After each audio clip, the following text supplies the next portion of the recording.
महापौर उपमहापौर पदाच्या निवडीवरून भारतीय जनता पक्षामध्ये नाराजी नाट्य सुरू झालेलं आहे। भाजपच्या शहराध्यक्षांनी राजीनामा दिलेला आहे आणि तशीच परिस्थिती तशीच धुसफूस आता शिंदेंच्या शिवसेनेमध्ये देखील बघायला मिळते। उपमहापौर पदासाठी शिंदेंच्या शिवसेनेमधनं 3 उमेदवारी अर्ज दाखल करण्यात आलेले आहेत। एक सहसंपर्क नेते विलास शिंदे यांनी दाखल केलेला आहे, एक महानगर प्रमुख प्रवीण तिदमे यांनी दाखल केला आहे, तर नुकतेच शिंदेंच्या शिवसेनेमध्ये प्रवेश केलेले राहुल दिवे यांनी देखील उपमहापौर पदाचा अर्ज दाखल केला आहे। यापैकी एक कुठला ग्राह्य धरला जाईल हा प्रश्न आता निर्माण झालाय। तिघांनी अर्ज दाखल केले, नेमका खरा कोणाचा समजायचा?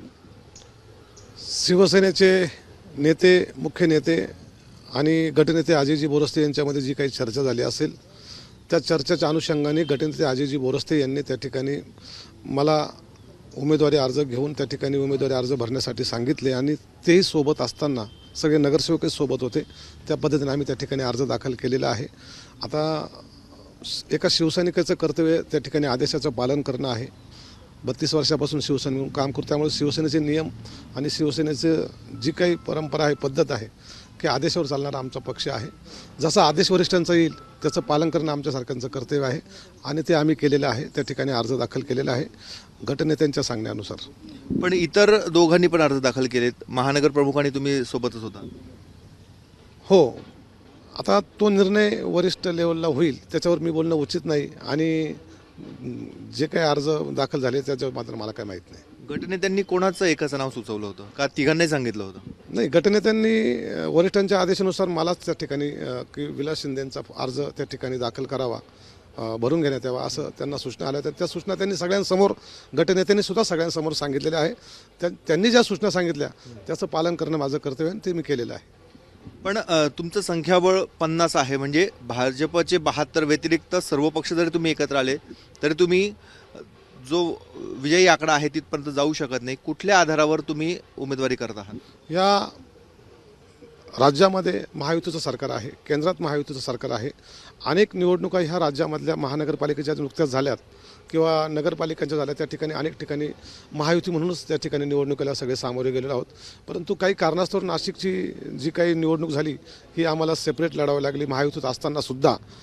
खरं तर असं होणं अपेक्षित नव्हतं, परंतु त्याही पलीकडे जाऊन आता निवडणुका झालेल्या आहेत आणि त्याच्यानंतर या ठिकाणी नाशिकमधली जी परिस्थिती आहे सिंहस्थ आहे, विकासाच्या दृष्टिकोनातून असेल आणि त्याही पुढे जाऊन पुढे येणाऱ्या ज्या काही निवडणुका आहेत, लोकसभा असेल, विधानसभा असेल, स्थानिक स्वराज्य संस्थांच्या निवडणुका असेल, जिल्हा परिषद असेल, या ठिकाणी महायुतीतून म्हणून जर सामोरे जायचं असेल आपल्याला तर त्या ठिकाणी कार्यकर्त्यांचा सुद्धा समन्वय असणं गरजेचं आहे।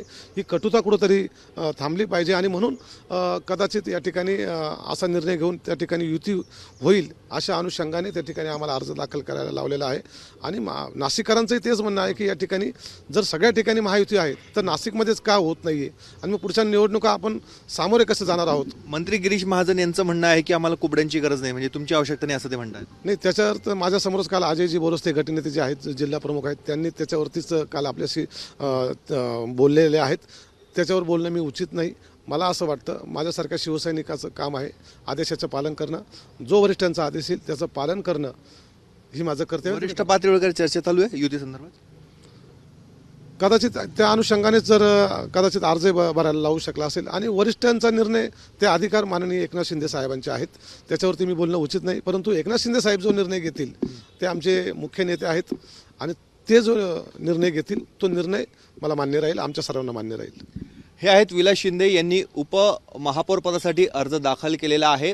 दुसऱ्या बाजूला मंत्री गिरीश महाजन यांनी जरी कुबड्यांची गरज नसल्याचं म्हटलं असलं तरी देखील वरिष्ठ पातळीवर शिवसेना आणि भाजप यांची नाशिक महानगरपालिकेमध्ये युती व्हावी या संदर्भातल्या घडामोडी घडायला सुरुवात झाली। त्यामुळे 1 ते 2 दिवसामध्ये आता स्पष्ट होणार आहे भाजप आणि शिवसेनेची युती होणार का, आणि जर युती झाली तर विलास शिंदे हे उपमहापौर पदाचे उमेदवार राहणार का? कॅमेरामॅन मंगेशसह मुकुल कुलकर्णी, एबीपी माझा, नाशिक। एबीपी माझा, उघडा डोळे बघा नीट।